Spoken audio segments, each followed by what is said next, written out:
En France, dès la fin de la Grande Guerre, les héros du ciel vont connaître une nouvelle aventure. Un industriel toulousain, Pierre-Georges Latécoère, fonde une ligne aérienne qui deviendra l'Aéropostale. Il achète à bas prix des bombardiers réformés, les fameux Breguet 14, si solides, et les lance sur la route de l'Afrique et de l'Amérique du Sud.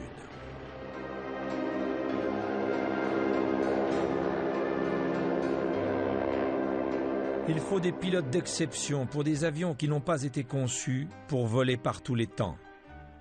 Des hommes comme Henri Guillaumet.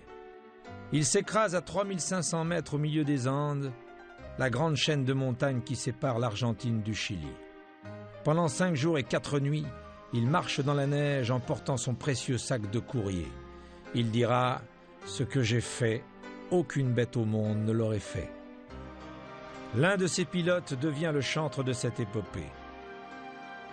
Antoine de Saint-Exupéry, que l'on découvre ici dans un document amateur. L'Aéroclub du Loiret l'avait invité à l'un de ses derniers rallyes aériens de l'avant-guerre sur le terrain de Saran-Orléans. Il est très connu. Ses livres remportent un immense succès. Vol de nuit, Terre des hommes, Courrier sud. Il raconte la solitude dans le ciel, le désert menaçant. Il fait découvrir le monde, celui des premiers pilotes de ligne. Et le plus grand de tous, c'est Jean Mermoz. Voilà le héros qu'il fallait aux Français qui avaient perdu Guynemer. Sa beauté fait tourner les têtes. Sa carrure d'athlète lui permet de dompter les machines si instables de l'époque. Leurs manœuvres, avec des commandes reliées aux pilotes par des câbles qui couraient tout le long de la carlingue, demandaient des efforts exténuants. Le pilote était nécessairement un colosse, un camionneur du ciel.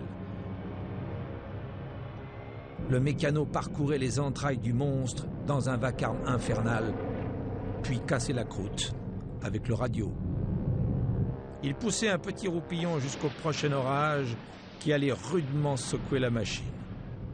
Le navigateur faisait le point comme sur un navire, avec le sextant et le chronomètre, puis traçait la route et donnait le cap au pilote qui se fiait à 2 ou 3 instruments de contrôle rudimentaires.